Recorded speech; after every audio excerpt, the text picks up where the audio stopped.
Welcome to Manifest, hosted by international evangelist, teacher, and author Perry Stone. Enjoy unique insight into prophetic and practical truth. It's time to feast on fresh manna, so get ready to be blessed and encouraged. And now, here is your host and teacher, Perry Stone. For the next few moments, I'm going to delve into a very unique subject. There's a verse in the book of Revelation chapter 13 where an image of the beast is going to be created. And the Bible indicates that when this image of the beast is created, it will speak and live and be so fascinating to the point that people will be forced to worship it. I must confess to you that in my 41 years of full-time ministry, I've been a little bit puzzled about this image of the beast. But I'm going to tell you tonight that there may be a link to artificial intelligence that is being developed right now and in the future to this image of the beast. This might be the first time in the history of my ministry when I can look at people and say, this could be the explanation of what is about to happen. So I want you to follow with me and track with me, those of you that may be watching for the next 20 minutes or so. I want to just begin by saying this to you. In my opinion, based on what I know in the scripture, we are not in the tribulation nor any part of it as yet.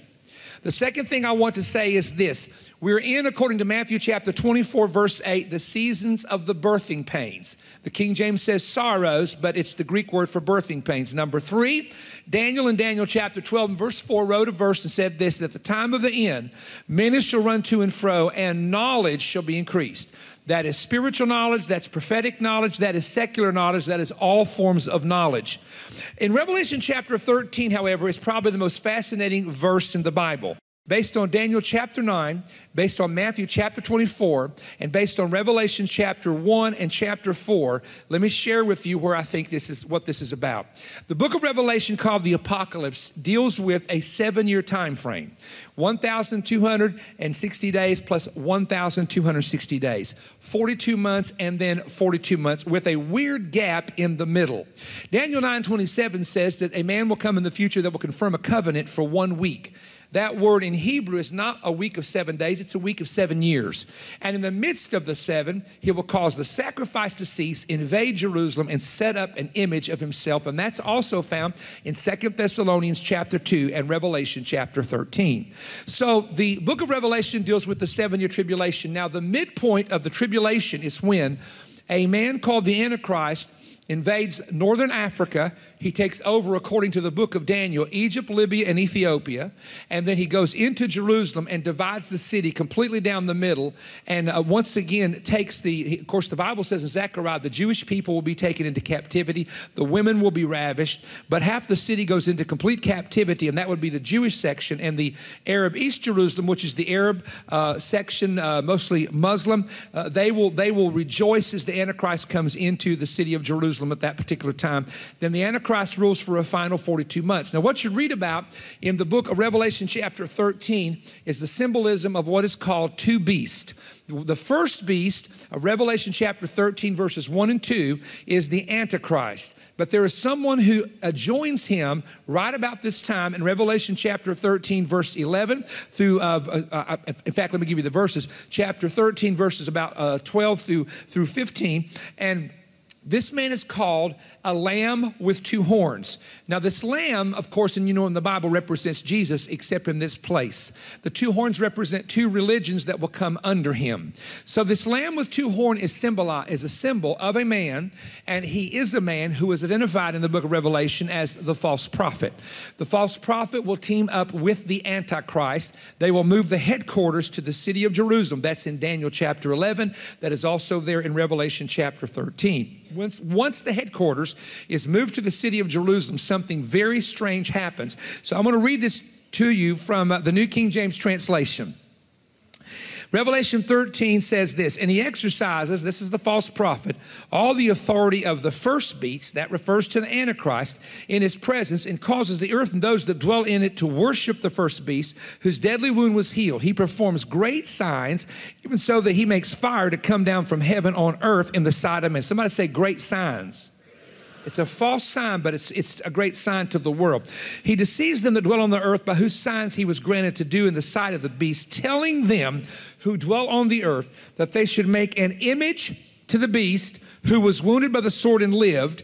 He was granted power to give breath to the image of the beast, that the image of the beast should both speak and cause as many as would not worship the image of the beast to be killed.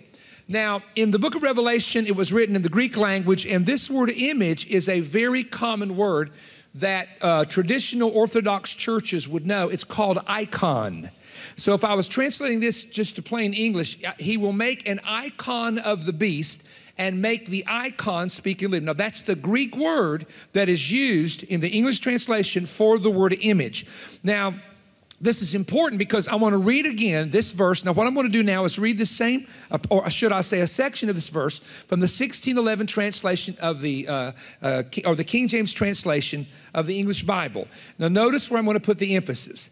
And he had power to give life unto the image of the beast, that the image of the beast should both speak and cause as many as would not worship the image of the beast should be killed. Now, who is the person that is commanding them to make an image? Answer, the false prophet. Now, we know that by the context of the text. The false prophet is initiating an icon to be created of an image of the beast. But what is interesting is somehow the false prophet has power to give life and make the image speak and live. This is a supernatural, demonic miracle. It's not a miracle from the Lord. And so when you look at this, what fascinated me, and I don't know why I never paid attention to this before, was this phrase. Listen to the phrase again. And he causes them, he demanded them, let me go back. He will deceive the world and call fire down from heaven and demand them to make the image of the beast. Revelation 13:14. To them that dwell on the earth, that they, somebody shout they, that they should make an image of the beast. I had always read that he makes the image of the beast. Bill, you've heard me preach on this before. So my assumption was the false prophet makes the image. He does not. Now this is where it got real interesting to me about a month ago. He tells them who dwell on the earth to make an image of the beast. And he had the power to give life. Are y'all tracking with me? You better stay with me on this one. To the image of the beast. Now, I want to take you now to a very strange passage. I remember when Bill was working for me, it's when we saw this passage, and I had a Greek interlinear translation of the Bible, and I'm going to the book of Revelation. It takes the Greek word, translates it to English, and we came across a word, and I said, whoa, Bill, you'll remember this. Bill, look at this.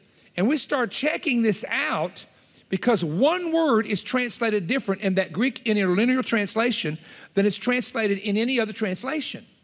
And it shocked me.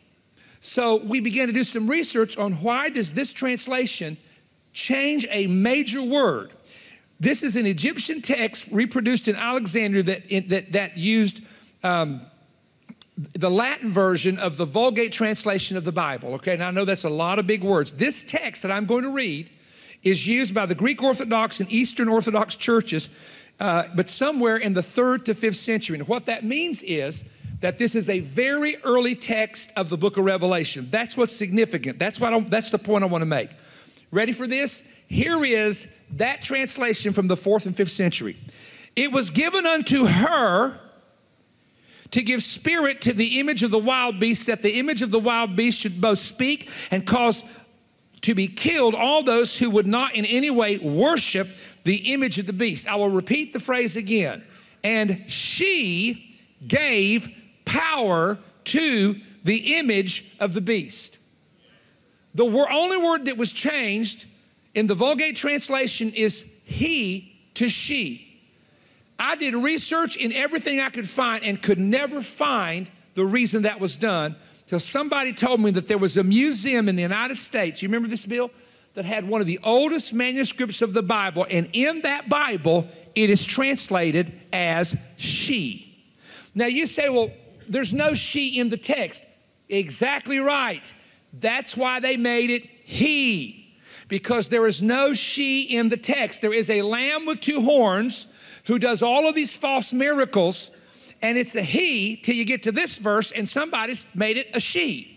Now, is that a mistranslation? Well, let's go a little deeper. Are y'all still here? She, if this old text is correct, she could be a woman of some type connecting the entire world together during these events. Notice in the book of Daniel the following verses. These are all verses that can relate to the Antichrist. Daniel 11:38, but in his estate he shall honor the God of forces, and a God whom his fathers knew not shall he honor with gold, silver, precious stones, and pleasant things. Daniel 11:37, neither shall he regard the God of his fathers or the desire of women, nor regard any God, for he shall magnify himself above all. Daniel 11:38, but in his estate he shall honor the God of forces, and a God whom his fathers knew not. Look at Daniel 11:39. Thus shall he do in the most strongholds with a strange God, whom he will acknowledge and increase with glory, and he shall cause them to rule over many, and shall divide the land for gain. You don't see it as much in America, but you're beginning to see it in Europe. Old Baal worship is coming back. Satanic worship is on the rise. The fastest growing religious group in the United States are witchcraft, occult. No, seriously, New Age, occult, and witchcraft you combine them together, they are growing so fast, especially with the younger generation, that it's almost mind-boggling. Now hear me well. In the time of the early church, in the book of Acts, what did the apostles have to deal with more than anything else? I'll give you the answer. Idolatry. When Gentiles were converted, trying to pull them away from their idol worship was virtually impossible unless they were truly saved and baptized in the Holy Ghost. Because a lot of them were involved in creating idols and making a profit from it. Read the book of Acts. So once they were saved, if you do away with your job and business, how are you going to have income? Not only were gods worship, false gods, but goddesses like Diana, whose influence was over entire cities like Ephesus, a temple to her, 1,000 temple prostitutes, men that would breathe fumes from the ground and get coherent and act like they're giving you a prophetic oracle from God.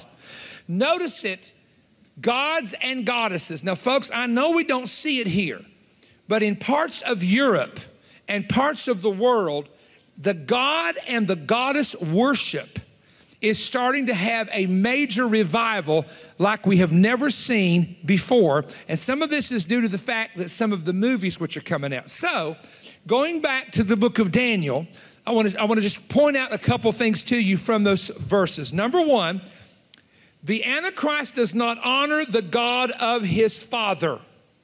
The God of a Jewish father would be Yahweh.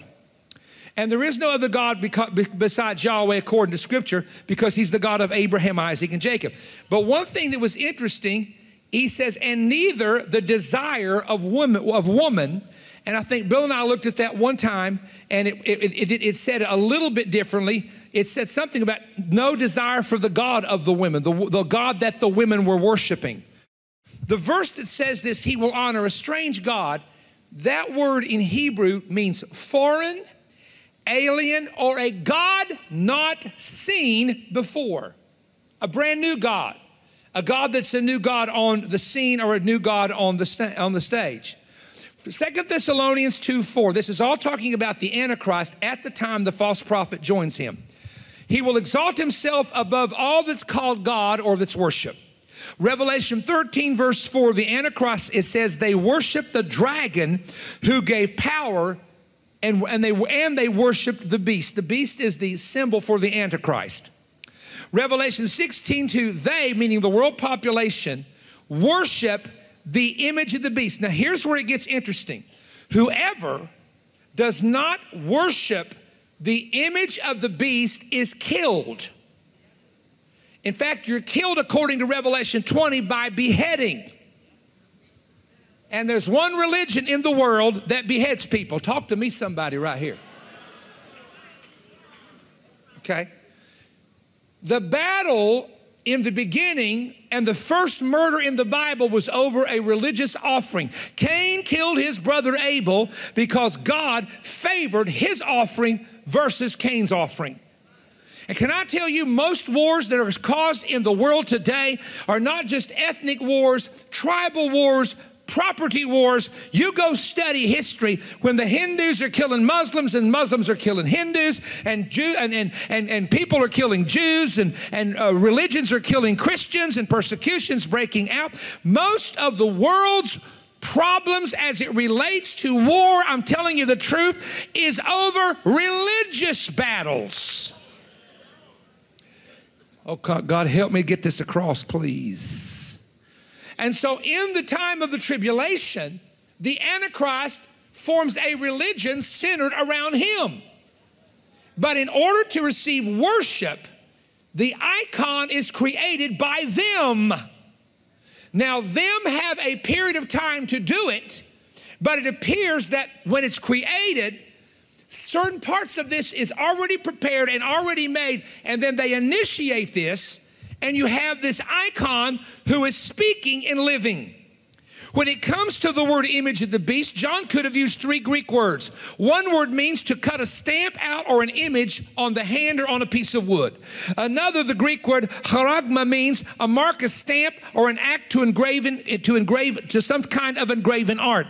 He's instead, by inspiration of God, uses the word icon. It's spelled in Greek E-I-K-O-N. The E-I is pronounced I. Icon, which is a statue of another person, a statue of, it can be the statue of a departed person, whatever the case may be. But this icon is interesting because listen to the verses. Now, folks, notice the word worship. This is very important you understand this. Revelation chapter 13, verse 4, they worship the beast. Revelation 13, 8, and they caused them that dwell on the earth to worship him. Revelation 13, 12, he caused the earth and them that dwell there to worship the beast. And if any man shall worship the beast, Revelation 14, 19, they shall have no rest who worship the beast, Revelation 14, 11. They ruled with Christ who did not worship the beast, Revelation chapter 20, verse 4. This entire system of Revelation 13 centers on a man who is a false prophet telling some group of people on the earth to make an image of the beast, and then there's an authority given, and in one place it says he gives power to the image, but in the old 4th, 5th century text it says she gives power to the image. I would have never in my entire lifetime thought about or saw or viewed or seen or imagined what I'm about to tell you. Intelligence and the ability to create intelligence used to multiply every 5 years. Then it went to 4. Then it went to 3. Then it went to 2, then it went to 1, then it went to 6 months, 3 months. And listen, now intelligence and technology is multiplying every so many weeks to months. AI is a word that many of you have heard. How many of you have heard the acronym AI? Artificial intelligence. Machines, computers, and robots can now simulate the intelligence of a human being. Robots are becoming humanoids. They act, feel, talk, and have human informations.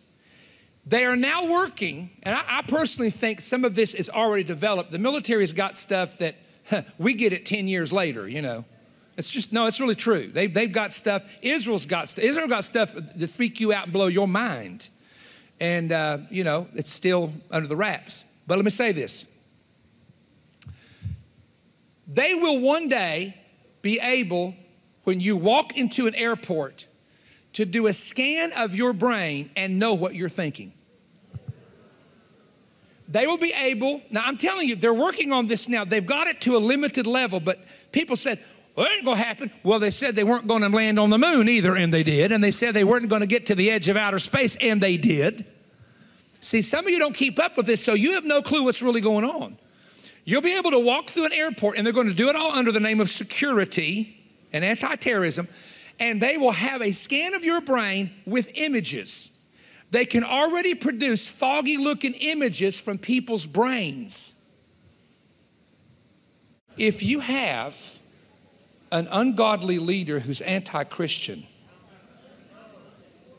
a dictator, who determines that those churches are dangerous to the culture, they're already determining in some states that the Bible is dangerous, which makes all of us dangerous.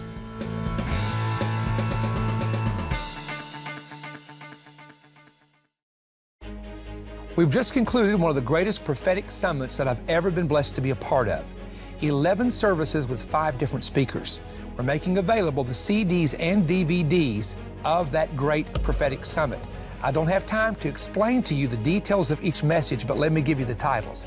I preached on God's determinate counsel, how God intervenes with angels during political seasons. This is very significant, especially considering the recent election.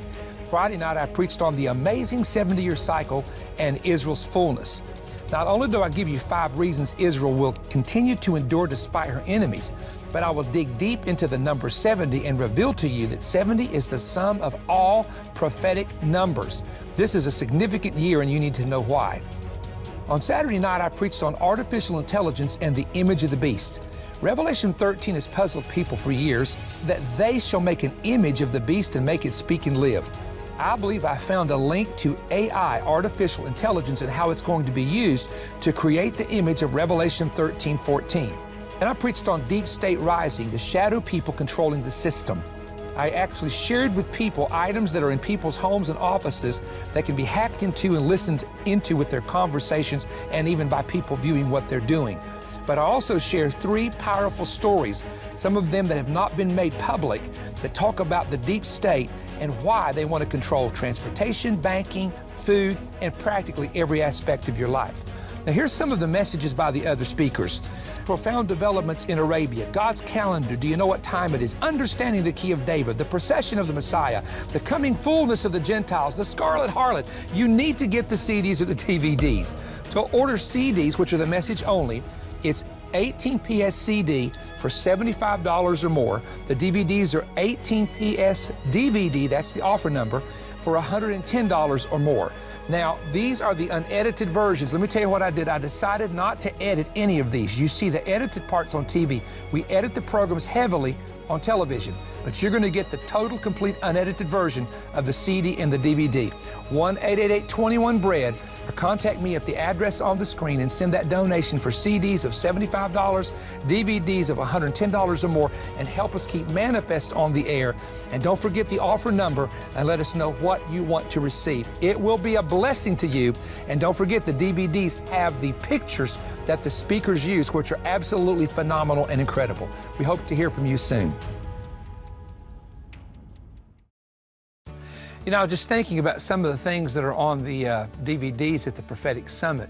One of the things I showed was something that a pastor found that was hidden in his office that had been placed there by someone in a high-up position trying to monitor him and listen to his conversations. And I exposed that on the message, Deep State Rising, and I will show you the device that was actually found. Anyway, there's so much in these teachings. Please get the CDs or the DVDs if you can and listen to these powerful 11 services.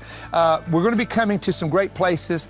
One more time, listen carefully. You that live in Florida, Wimauma, Florida, Monday night, June the 11th, one service only at the Church of God State Camp Meeting, and then we're coming to Simpsonville, South Carolina to the Church of God Campground there for the State Camp Meeting, and that'll be Wednesday, June the 13th through Thursday the 14th.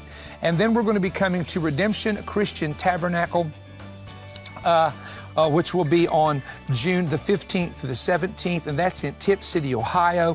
And I want you to do this because it's absolutely impossible for me to take the time to tell you everywhere that we're going to be. But some of the great places that we're coming to, we're going to be coming to some places for the first time in the fall. Middletown, Ohio, for example, coming back to Arkansas.